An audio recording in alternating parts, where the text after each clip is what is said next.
Very good. So that should be, okay, got it.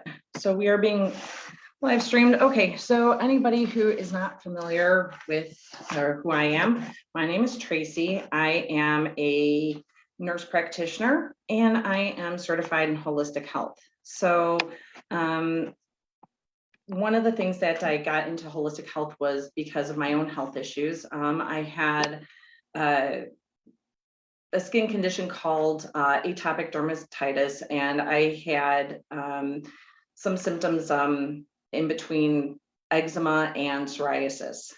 And I had been pretty much born with this, or at least it started from a very young age, as far as I can remember. And it really, I would be crying at the age of like 3, 4, and I remember having to soak my feet in tea leaves and a whole bunch of other stuff. And then it kind of went into remission when I was in high school, and then it came back with a vengeance in my 20s and 30s to the point where my skin was like blistering, almost peeling off. I'd had big, huge cracks and went to a whole bunch of different dermatologists. Nobody could really find out what was going on, and so I wound up on like a whole bunch of skin creams and really strong steroids. That wasn't helping. It helped for a little bit, but then it would come back. And one of the dermatologists kind of did a skin test, and he saw some what we call scattered eosinophils, which is a type of white blood cell. And that's usually seen in two things, allergic reactions and parasitic infections.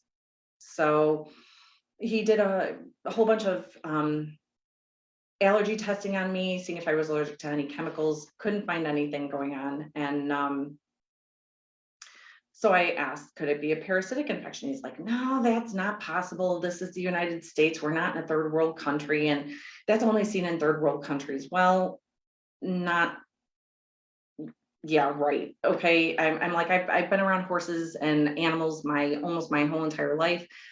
Let me look into this. So somebody suggested, nutrition response testing and holistic health.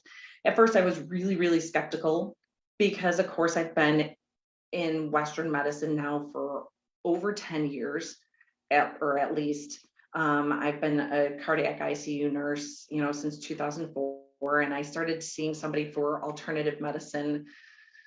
Oh, for myself, maybe about a little over 10 years ago or thereabouts.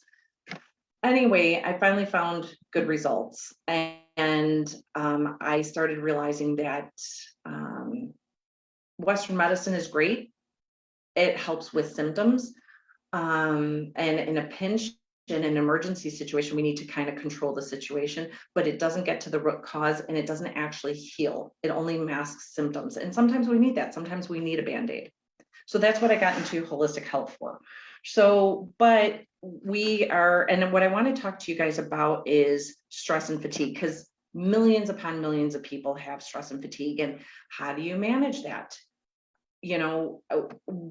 Why do we have stress and fatigue? What is the underlying cause?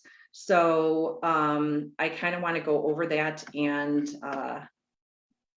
make sure that you guys kind of have a good idea of why we actually have stress and fatigue, underlying causes, and what can you do about it naturally? Because I think that's like the biggest thing. It's like, well, we all suffer from it, but what can I do besides taking pills, taking anxiety medicine, taking something to help me sleep, taking, stuff to make me have more energy?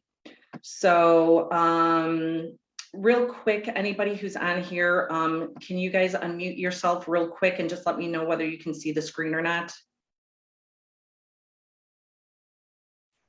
Yes. Okay, good. All right, thanks. Okay, so we're gonna actually begin. So I just want to make sure everybody can see the screen. Okay, and if you guys don't mind muting again, that would be fantastic. Okay, thank you so much. So stress and fatigue, causes and natural solutions. Okay, so stress is normal. Okay, we have every single day we go through stress. Okay, we can have fatigue too. There are normal and healthy stressors. Okay, it's just part of life. We can't get rid of it. All right, so what stress is unavoidable, right? Some stress is okay. Marriage is a good thing, right? Having kids can be really stressful, and you get really, really tired. You're up all the time. Buying a house, taking a test, getting a job or a promotion, performance, such as, you're getting ready for, an athletic performance, or you're going to be on stage to do singing, or, some sort of, play, or things like that. Even what I'm doing, that can be a little bit stressful, even doing a health talk, things like that. The loss of a loved one. Now, this gets a little bit touchy because, of course, that takes it to a different whole new level, but that's part let's just say it's part of life. It's not fun, but it's part of life, and it's normal. It's normal to have stress during these times. So certain stress, like right before a test, right before performance, is actually a good thing. A little bit of stress can actually improve memory. Okay. It can help with learning scores, especially right before a test. So it can improve performance. So you got to kind of get your adrenaline going, so your performance can actually improve. Okay. So some stress is actually okay. Some stress is unavoidable. And some of it's normal. Okay. Stress and fatigue is actually interrelated. So what do I mean by that? So how much do you guys get stressed out? And then all of a sudden you start feeling tired. And then the more tired you are, the more stress you feel. Okay. You're not getting things done throughout the day, because you're too tired. The more stressed, you feel more fatigued. Okay. So this is more chronic and long term. And it's like this spiraling downward effect. Okay. So, and I'm sure a lot of you guys can relate to that. And what are some symptoms that you guys can have? Irritability. Okay, so stress, it can create irritability.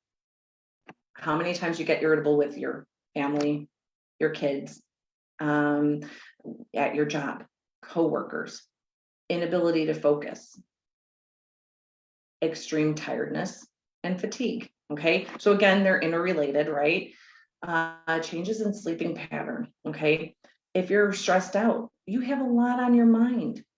So you might have trouble falling asleep, or maybe you're so stressed out that all you do is want to crawl into a cave, stick the covers underneath over your head, and stay in bed all day. Okay. So you might sleep a lot too. So those can be, either one can be actually a sign of increased stress. Changes in appetite. Some people eat more when they're stressed out, and what do we go for? A lot of us go for junk food or high sugary foods. Okay. Some of us lose our appetite, where we're so stressed out, we become actually nauseated, or we feel like throwing up, where we don't want to eat. You can have lack of motivation. Again, I don't want to do anything. So almost seems like a little bit of depression too, right? You sleep a lot, you don't have lack of motivation. So increased levels of anxiety and depression are actually also a sign of chronic stress. All right. Fatigue, again, lack of focus. Headaches are a big one. That can actually be related to fatigue, believe it or not. Enlarged lymph nodes, aches and pains, even like somewhat like fibromyalgia symptoms, can be also a symptom of chronic fatigue, and some other issues going on.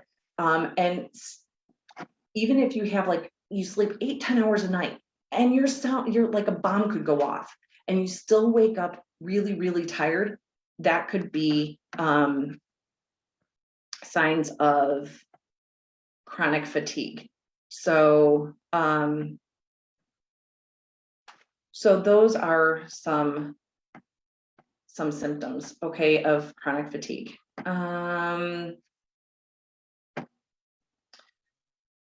When is enough of having all of this? When does it become normal, and when does it become, hey, I got to do something about it? When your physical well-being is being affected, your emotional well-being. Okay. Again, a little bit of stress and fatigue is normal. Having a little bit of anxiety is normal. But when it becomes chronic and you can't function at work, okay? You can't do your job. You're having, or you're just constantly, maybe you have like OCD thoughts or symptoms where, you have loop playing, in your head over and over and over again. Your relationships are starting to take a toll between family, friends, coworkers. You're starting to notice that you're getting sick more often, right? Because stress, anxiety, things like that can actually lower your immune system. So when does it become, and when does it, when is enough? When you see all these things, okay? So like physical well-being, emotional well-being, relationships, and your work, all those are being affected, okay? And you might just have one or two, and that's enough. Why should you have to wait for all four of these to say, okay, I'm kind of done with this. I want some change, okay? So even having one of these being affected, not a good thing. We want to start changing that. So hidden causes, my favorite. I really like to talk about parasites. So hidden causes, actually parasites. So they're linked to elevated glucocorticoids. These are your stress hormones, cortisol levels. So they did actually studies, and they found in mammals that were placed under a lot of that had a lot of stress or had a lot of elevated glucocorticoids. Oh my gosh, say that 5 times fast. Had elevated hormone levels. They actually had parasites. Once they cleaned up the parasites, the levels kind of became actually normal. So you can actually see, these are some research journals and some links down below. Again, stress and fatigue, actually high anxiety levels and depression can actually increase stress and fatigue. How much, not only is anxiety and depression a symptom, but they're also a diagnosis and a cause. Okay, so the more anxiety you have, the more you feel like you can't get things accomplished, the more stress you feel, the more tired you feel. And then it feels like this overwhelming sensation that you just cannot, it's like this big, huge, vicious loop that you cannot get out of. So causes of chronic fatigue, it can be from nutritional deficiency. Iron levels can be low, okay? Iron anemia. Iron is very needed for energy. Vitamin B12. We don't assimilate vitamin B very well in our diets. That can also cause chronic fatigue as well. We need vitamins and minerals to convert to energy. Our food really, really stinks in the United States. We are so mineral and vitamin deficiency in our food that it's not even funny. And even if like all of your box cereals and stuff and everything else that says that it's complete vitamin and mineral, and it's a balanced diet, those are synthetic vitamins and minerals that actually can lead to, and that's a whole nother discussion, which I'm going to get into on what to eat. We're going to kind of talk, we're going to briefly talk a little bit more about vitamins and minerals and things like that and synthetic. But that's a whole nother discussion. Synthetic vitamins and minerals can actually leave you more nutritionally deficient. So, and can actually increase stress and fatigue as well. So magnesium is another one. Half of the population is very deficient on magnesium. Magnesium helps to calm down the nervous system. It's actually very good for parasympathetic, your parasympathetic nervous system. And that actually regulates your Zen mode. Okay, so your sympathetic nervous system increases your fight or flight. Parasympathetic kind of helps you to relax. Okay, that helps lower blood pressure, kind of helps with your digestive system, helps you actually go to the bathroom more regularly, helps you feel calm. So magnesium is actually a very important mineral that we have too, that kind of releases stress, kind of relaxes you, helps you sleep better at night, helps with a lot of other things as well. So again, I just talked about a little bit of nutritional deficiencies, magnesium as well. That can increase stress and fatigue, sleeping problems, decreased immune system, because we need certain vitamins and minerals to help support our immune system. So as you can see here, we have nutritional deficiencies. Actually, parasites also, they deprive us of our vitamins and minerals as well. You can become anemic from having parasites. They actually feed off of our red blood cells and can cause anemia. They can cause a lot of vitamin and mineral deficiencies as well. And again, that causes an increase in fatigue, an increase in stress as well. Okay, so everything is kind of interrelated. So what can you do? So some really good things to help actually relax your mind. Being out in nature, really, really huge. People, we call this grounding, going out barefoot, connecting with nature, it quiets the mind down. When you start actually observing the trees, really sitting and listening, observing the animals, there's a sense of calmness and a sense of peace. You get away from the hustle and bustle of things. So being out in nature is actually really, really a good way to de-stress. Going to take a walk, especially out in nature. Exercise actually releases endorphins. Meditation. So meditating, yoga has been shown to increase parasympathetic response to the nervous system, again, quieting everything down, relaxing. Actually, when you do this, you, believe it or not, you would think you would feel more tired. You feel actually more energy, but in a healthy way. So you don't actually feel quite as fatigued. So you feel relaxed, but energetic at the same time. You can sleep better.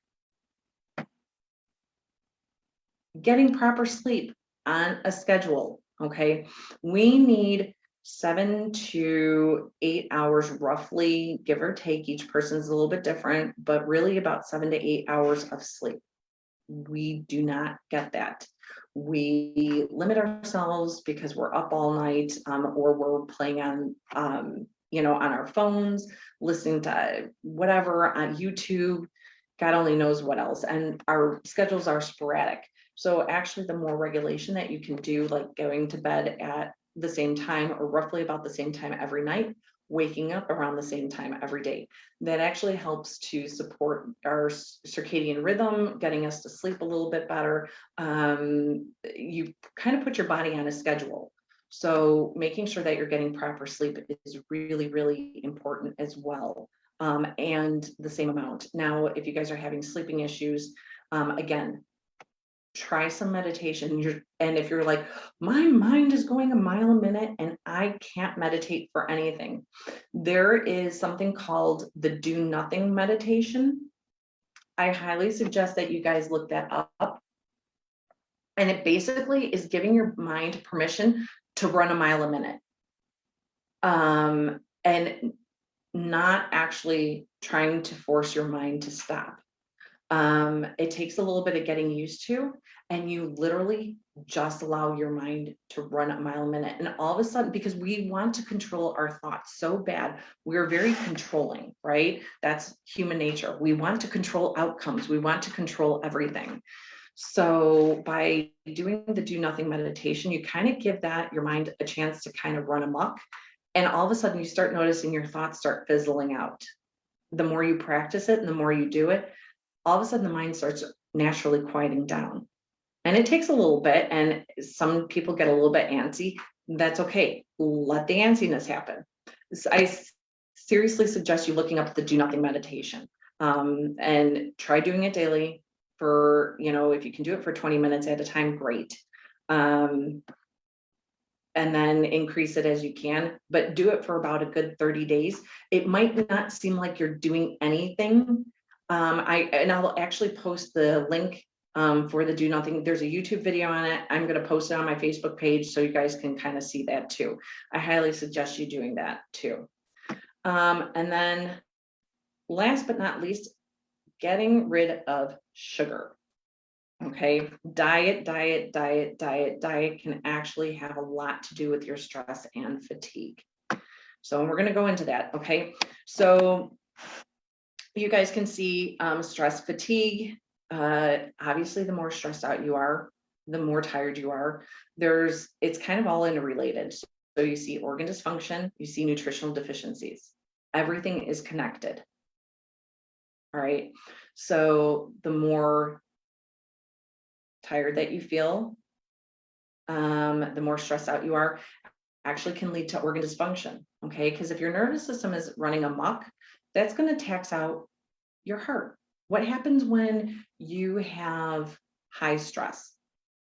You have high blood pressure, right? So your blood pressure can go up, your adrenals can go out of whack, your endocrine system can go out of whack. And then you feel more tired because everything's working harder, right? And actually, when your organs are working harder, you can't absorb nutrients, right? So, and then the more nutritional deficiency you have, the more organ dysfunction you have. If your organs are not functioning, because let's face it, like if your adrenal glands are out of whack and your thyroid is out of whack, are you going to be able to sleep properly? Are you going to be able to handle your everyday stressors? So, things like the kid's not, behaving properly at home, or maybe that coworker that kind of slightly gets under your nerves. All of a sudden, it's a big, huge deal. Whatever you could blow off of your shoulders, now you're blowing out of proportion, right? So this is what I'm talking about, like when you get chronically stressed out, when you cannot no longer handle normal everyday stress. Everyday stress turns into chronic stress. You can't handle it as well, right? So all of these are kind of interrelated. But what I want to do is I actually want to replace stress with the fatigue and stress with sugar, because sugar actually can cause organ dysfunction and actually can lead to nutritional deficiencies. Okay. So there was studies that were actually done that, there was one group, they took, it's actually really sad. I feel bad for the dogs. And I think this was done in the 30s, maybe 30s, 50s, don't quote me on the time. But what they did is they took two groups of dogs and they wanted to see the impact of sugar on dogs. So what they did was one group of dogs, they only fed water to. Okay. The other group of dogs, they put sugar in the water. Can you imagine which group of dogs died first? It wasn't the ones that had water by itself. It was the group of dogs that they added sugar to the water. They actually died first. They found out that sugar is more addicting than cocaine. They added sugar into everything. Okay. Everything almost has sugar into it. You really have to read your labels. Sugar can actually cause organ dysfunction, can lead to nutritional deficiencies. All right. If you guys can, I'll give you guys a few minutes if you guys want. Go grab a piece of paper and a pen. When you guys have your piece of paper and pen, unmute and just tell me that you have it, because I have a couple questions for you.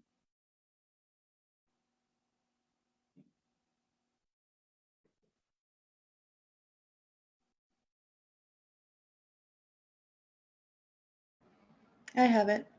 Okay, so that's one. So we got two more. I'm good. Okay, good. One more, and then if you guys can mute yourself right afterwards.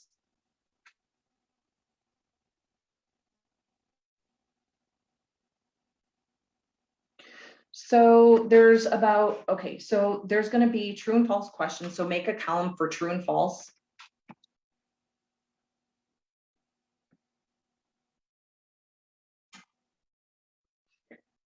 All right. And I think we have one. Shaquila, did you get your pen and paper? I'm going to unmute you. Yes, I have pen and paper. Okay, cool. All right, very good. Okay, good. All right. Okay. So question number 1, and you're going to mark true or false. I do not eat refined sugar every day.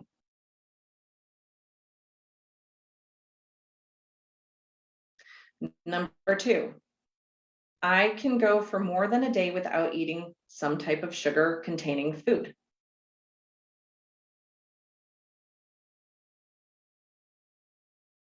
Number 3, I never have cravings for sugar, coffee, chocolate.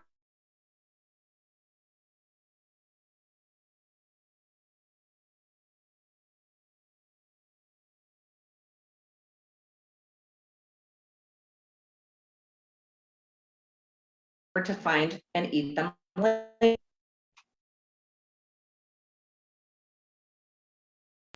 Hey, Tracy, this is Shakila. I'm sorry, you're I going can in and stop. out. You're going in and out a little bit because I don't Oh, know am what. I? Yeah, or maybe on my end. I'm not sure. Thank No, you for the, letting me. Oops. yeah, my audio is going in and out too. So Uh-oh. Okay. Uh-oh. Yeah, all of a sudden it's saying that my internet is unstable. Fudge.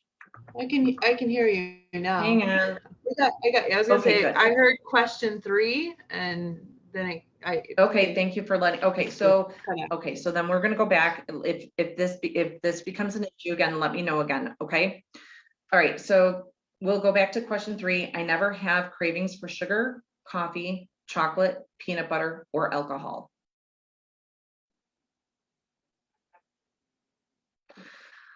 Number 4, I never have hidden candy or other sweets around my home in order to find and eat them later. I can stop after eating one piece of candy or one bite of pastry. There are times when I have no sugar of any kind in my home.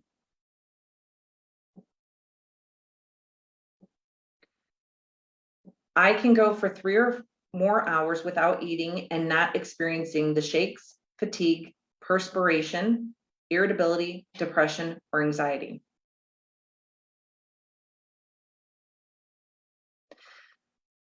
I can have candy and other sweets in my home and not eat them.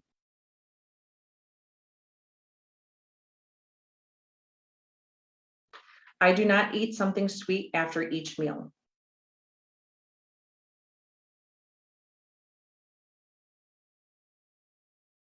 I rarely drink coffee and eat donuts or sweet rolls for breakfast.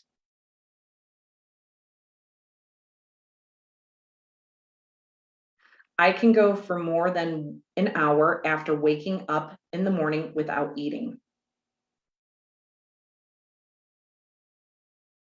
I can go from one day to the next without drinking a sweetened soft drink. So after you answered those questions, total up your true and total up your false.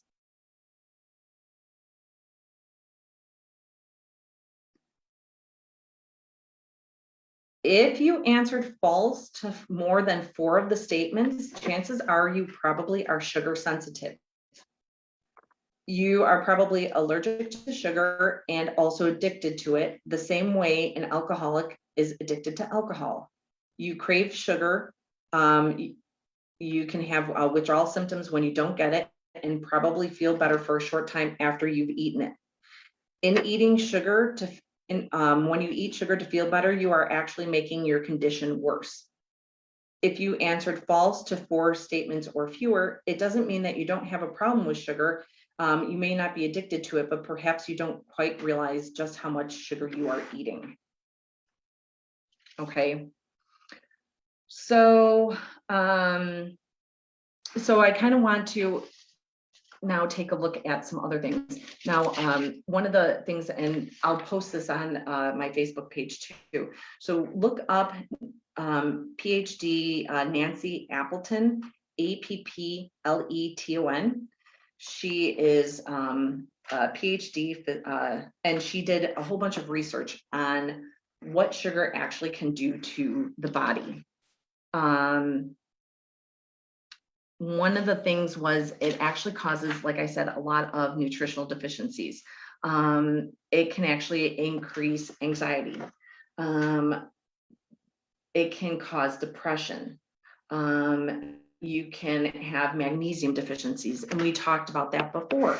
You know, nutritional deficiencies can actually increase anxiety, can actually increase depression, which can lead to stress and fatigue. So it's like this huge vicious cycle. So if you get a chance, it's 143 Reasons to Stay Away from Sugar and What Sugar Can Cause by Nancy Appleton. Highly would recommend you guys looking that up.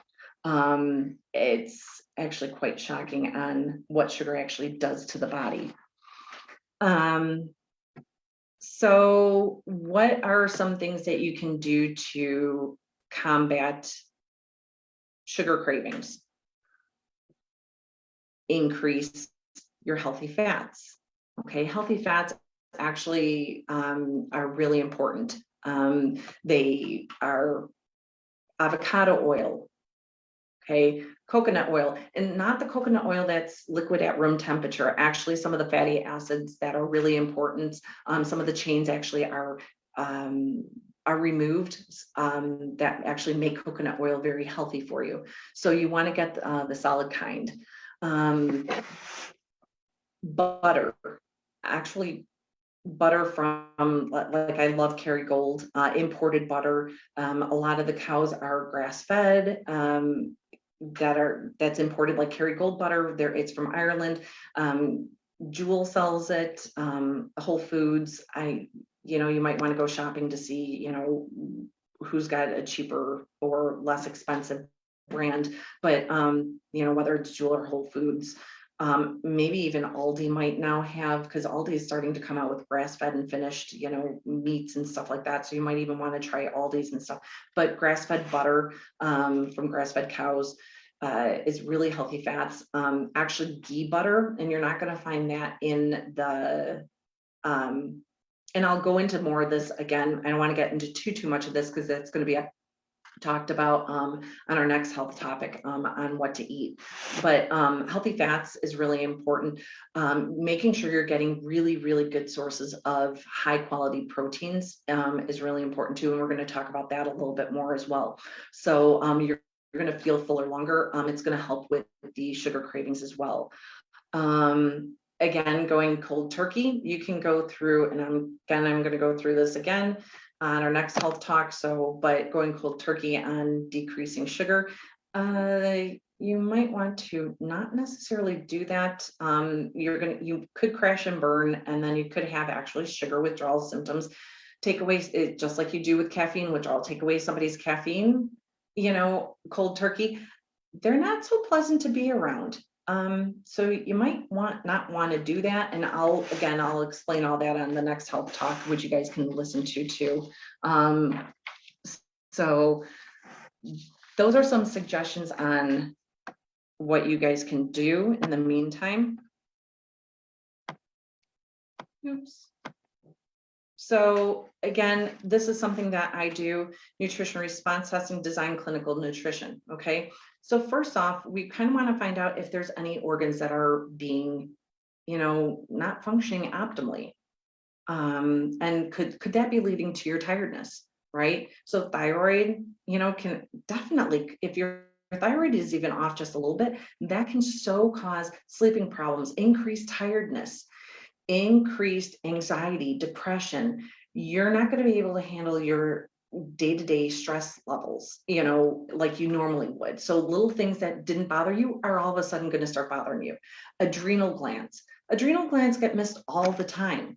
So, and I hear all the time people going, well, my levels are all normal. Okay, just because your levels are all normal doesn't mean that your organ is functioning normal. Okay.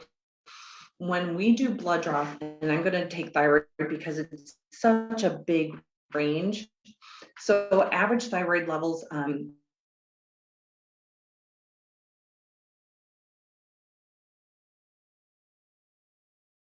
five, okay? As long as you fit between 0.4 and 4.5, us physicians, and practitioners will say, your thyroid is normal. I don't know why you have those symptoms. Good luck. Maybe take a sleeping pill so you can sleep better at night, or let's give you something to kind of, boost your energy levels and, and help you with your energy levels. So we're going to give you some sort of medication to mask the symptoms.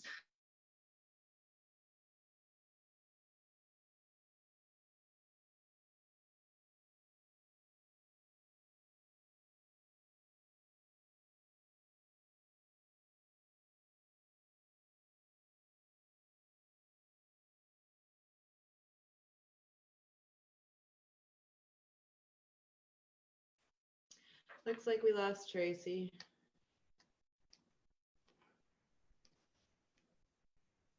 Yeah.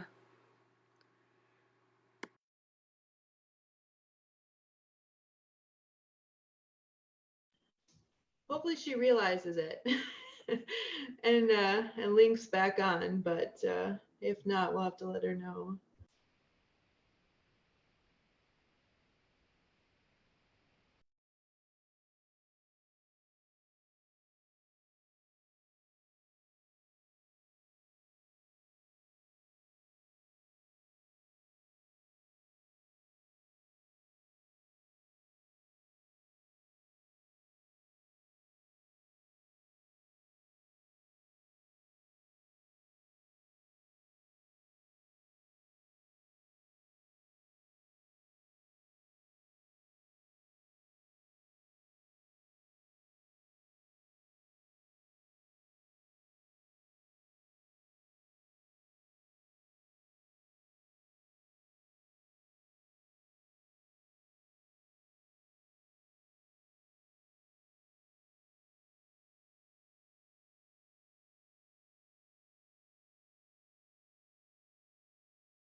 Okay, sorry about that. Well, apparently we had a little bit of a hiccup. What did you guys hear the last?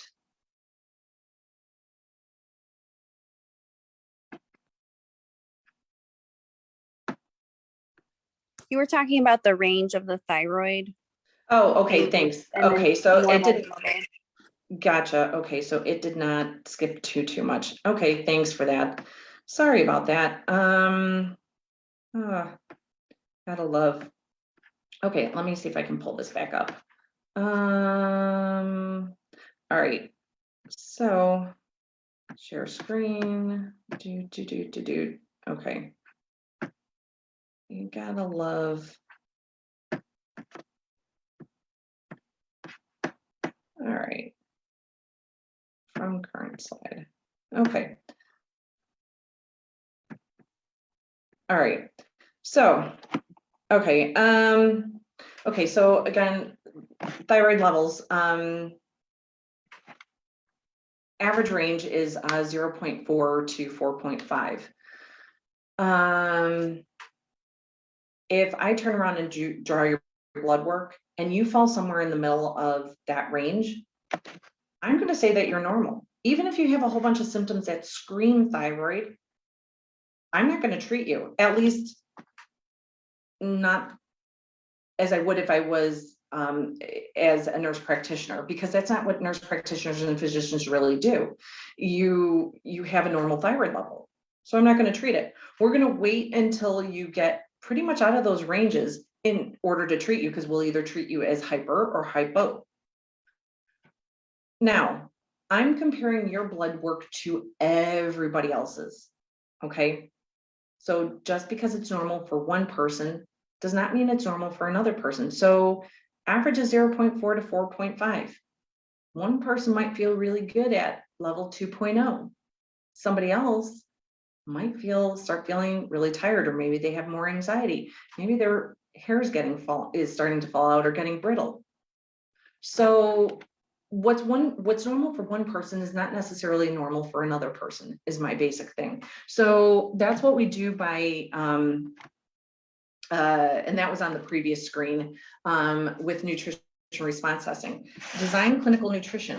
So what does that really actually mean? So it is very specific to you. So we want to address your symptoms. We want to address your, which organs are not functioning properly, and we want to find out the underlying cause. So each person is different, and it's not a one size fits all. So depending on what your body needs is how we're going to actually approach it. So we're not going to say, okay, we're going to make a blanket statement and say that everybody with thyroid issues needs iodine. That's not necessarily the case. Now, iodine is really important, and we are iodine deficient in most cases, but you might need a different type of iodine than somebody else, and source differently. Somebody might need organic kelp, for instance, or a different brand. You might have parasites actually in your thyroid, so we have to address those first. We have to get rid of parasites. Somebody else might have, food intolerances that are causing, inflammation within the body and causing inflammation with the thyroid. Believe it or not, food intolerances are big. Doesn't mean you're allergic to food or that particular food, but it is causing some inflammation somewhere in the body and in a particular organ. So we want to address these things. So what one person needs for one symptom might not be the same thing for another person. Okay. So it's designed clinical nutrition to handle your symptoms, to handle the stress and fatigue, finding out why you have those symptoms in the first place. So nutrition response testing and design clinical nutrition actually helps to improve your overall health. Okay. Your body is like a community. Okay. Or like a house, right? So let's talk about house, because I can make this really simple. So let's talk about, the mom. Okay. Mom in the house. I'm sure some of you guys have heard me talk about, the organ that's causing the most irritation is kind of like the mother of the house, right? What happens when mom's not feeling well? Kids don't do their homework, house doesn't get cleaned, dad doesn't know what to cook for dinner, and the whole house goes amok, right? You fix mom, and then the whole house goes back to normal. Well, what does that mean? That a lot of your other organs start functioning better. You start improving your whole immune system, okay? Everything starts functioning better as a whole. So this is what I mean by overall health. Other thing is too, it's safe and natural, okay? We don't use synthetic. When you take, a lot of over-the-counter stuff, you only have to have one part of the vitamin and mineral from over the counter to say natural, and then they can label the whole darn thing natural. And that's not necessarily the case. You want 100% natural supplements. And again, I'm going to go into that a little bit later on diets and fads and things like that in a little bit. I might actually just do a whole health talk on vitamins and minerals and how to tell the difference too. But you have little tiny parts that make up a whole vitamin. These are, it's a vitamin complex. You have cofactors. All of these little parts that you find in nature are needed to make the whole vitamin, the complex, work properly. Okay. You can't get that in synthetic vitamins. Okay. I'm going to say man cannot create what God created. Let's just put it, you cannot create what nature created, right? So you have, if I take an apple from a tree, that's natural. Synthetic vitamins are made in the lab. So that would be like me taking, and creating an apple in the laboratory and saying, here, eat this instead of the apple on the tree. Do you really think that you're going to get all the nutrients that your body actually needs from a synthetic apple versus an apple from a tree? Not so much. Okay. So, and what happens is when we miss these tiny parts, when we create synthetic vitamins and minerals, we actually miss these tiny parts because we can't create them. Okay. And then what's kind of cool is your body actually stores some of this stuff. Okay. And when we take synthetic vitamins, your body actually has to pull out these extra storage things from tissues, from bones, from whatever, to make these synthetic vitamins work. Well, what do you think that's going to do in the long run? Cause more mineral and vitamin deficiency in the long run, because now you're depleting your bones and your tissues of these cofactors that make the synthetic vitamin do its job. Okay, which leads to worsening symptoms down the road. So you might feel better for a short period of time, but in the long run, you're actually doing more harm than good. So we want safe and natural, which is what our products are. They're safe and natural. So things that you can use, and be very, very careful. Ashwagandha. Ashwagandha is wonderful for helping in certain, ashwagandha actually helps, it's an adaptogen. It helps with overall stress levels. So it can actually help to kind of calm down the mind. Kava, okay, kava is really good. Also helps with anxiety, depression. You have to be careful because these are herbs, okay? These are natural herbs. I would recommend that you are under the guidance of a holistic practitioner that knows what they're doing. Because especially if you're on already anxiety medications, you can have an interaction with your medications if you take too much. So you do want to be under the guidance of a holistic practitioner, but some of the natural forms are ashwagandha, kava, St. John's wort is really good. Valerian root is really, really good as well. That's actually what Valium is made out of. Valium, valerian, okay? So Valium actually stems from valerian root. Okay, Valium is what they use to sedate people right before you have like a procedure. If you get really anxious, sometimes right before sometimes they give Valium before procedures, or if you're really stressed out and can't fall asleep at night, sometimes you give Valium. You can actually give it to your valerian root. Okay, you can give actually to your pets too. But again, you have to make sure that you're giving a pet safe version of it, the doses properly and stuff like that. So you might want to talk to your vet about that, but it can actually be given to dogs as well. So valerian root is another one.